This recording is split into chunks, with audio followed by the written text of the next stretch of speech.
A new day is dawning for the DCEU. After Joss Whedon initially seemed to be stepping into the breach to allow Zack Snyder some much-needed personal time and a break from his schedule, it seems that the incoming director is being shaped as the keystone to the franchise's future. Now, Snyder's fingerprints are all over the DCEU blueprint, and he's always been presented as DC's version of Kevin Feige, with his ideas driving the franchise's engine, for better or worse. Yet before this monumental shift takes place, there's space and time to wonder in advance about what might stand to change without the Zack attack at the helm. With this in mind, I'm Jules from Whatculture.com, and these are 10 ways the DCEU will change without Zack Snyder. Number 10. Fetishized violence. One thing you're guaranteed with the Zack Snyder film is hyper-stylized action. There's almost a perverse fetishism in violence that tends to manifest in an attempt to make it look as impossibly cool as possible. But just for the record, it seems that Zack Snyder's idea of cool is lots of slow motion and smashing through environments that appear to be made out of explosive paper. There is a chance that subsequent filmmakers could use Snyder's stylistic favourites, but there's also a good chance that the action may be, for once,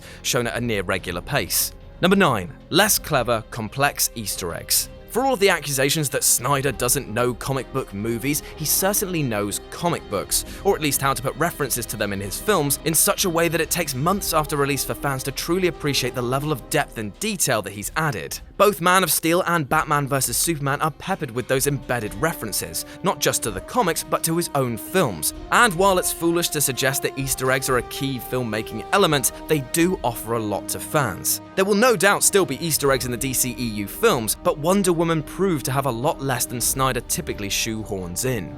Number 8. Color. Sure, it's an easy target, but it's still worth noting that Zack loves nothing more than a muted color palette, and to be honest, a lot of fans are hoping for a little more zest in upcoming films. To be fair, it's his signature, alongside slow motion and muscle shots, and it does suit the ominous tone for his flicks. But you compare this to the likes of Guardians of the Galaxy, and you can see how loud color tones can be regulated to not look out of place, and still be fun. Number 7. No more cinematography porn. Throughout the history of comic book movies, there are very few examples of films so invested in landscape photography and gorgeous cinematographic moments as Zack Snyder is. For some, it's an argument against the director, that he is a case of style over substance, but then again, it's hard not to be impressed with these vista shots. Locations in other superhero films are about staging set pieces, but Snyder's eye for a setting is aesthetically very pleasing. It's a wonder what will happen to these types of shots with another creative mind at the eyepiece. Number 6. Less muscle. Just as he likes to fetishize violent action, Zack Snyder has a thing about the human body in prime condition. 300 is basically an exercise in gawping at impossible abs glistening against a backdrop of war. Sucker Punch has been called one of the most voyeuristic movies ever made. Even Man of Steel and Batman vs Superman have obligatory shirtless scenes that have no bearing on the plot. It's not accidental though. Snyder's muscular approach to storytelling and his fascination with Herculean heroes is because he wants to hammer home that these people are so beyond us mere mortals. Going forward, we might not get shots of Batmen who look like Hulks and Supermen with more muscle mapping than is plausible, and while it might appear to be a small change, it might act as a way of humanizing these heroes a little more. Number 5. The return of the Blue Boy Scout. Now, it's very clear in hindsight that Snyder shouldn't ever have been given Superman as a property, because he had no intention of making a movie that followed the comics. He was far more invested, by his own admission, in deconstructing the character, and rightly or wrongly, Warner Brothers saw that as a parallel with what Christopher Nolan was doing with Batman. Unfortunately, that's not what Nolan was doing at all. He wasn't deconstructing, he was distilling. And unfortunately, that hasn't happened with Snyder's version of Superman. Hopefully, now that he's stepping aside, this heralded true version of Superman that we've all been promised will tighten its trajectory to its source. And whether you like it or not, chances are that we're going to get a return to the Boy Scout nature of this Man of Steel. Number 4. Less bat death and maybe less R ratings. Right, so let's just put this straight. The Dark Knight has killed in the past. We've actually done lists on it and we're only ever like 30% wrong. So everyone banging on about the more death-focused Man of Bats should just accept this as one area that Snyder liked to push. The problem with Snyder's Batman is that he seems so gleefully casual about it all. In the comics, Batman killed only when he was pushed to his limits, but in the films, Zack has shown the matter to be taken glibly. There are already rumours that Batman has softened his penchant for murder in the Justice League, and with Matt Reeves promising greater focus on the traditional detective elements of the character, it seems like Snyder's Kill Happy Bat will be consigned to the past very soon. Number 3. More restraint.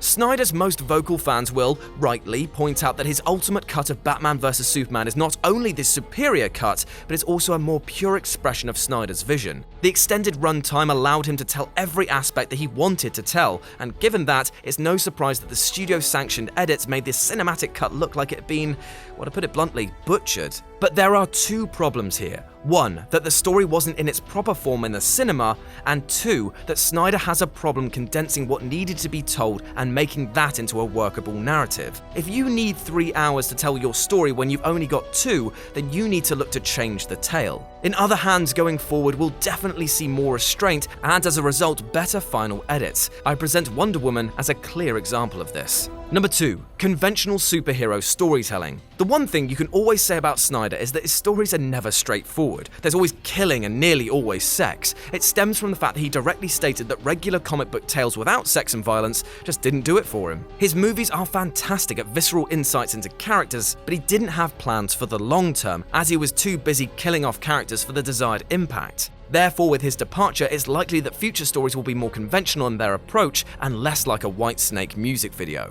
And number 1, the end of the personal mother arc. Despite the fact that the DCEU is a giant, sprawling monster of a narrative, it has fundamentally been driven by a very personal thing for Snyder: his mother, or more specifically, how he dealt with her death. Man of Steel and Batman vs Superman are both shaped by grief and emotional abandonment, and the mother issues come far more into focus in the second. That's why the whole Martha element is in there, a melodramatic, silly thing for most, but a deeply personal expression of pain and love for Snyder.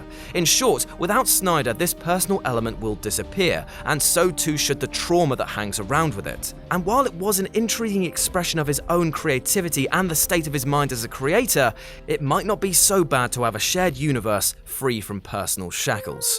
And that's our list. Have you got any other things that will change now that Zack Snyder is taking a break? Well, let us know about them in the comments section below. And why not swing by Whatculture.com for more news and articles like this every goddamn day. As always, I've been Jules, you've been awesome, and I'll speak to you soon.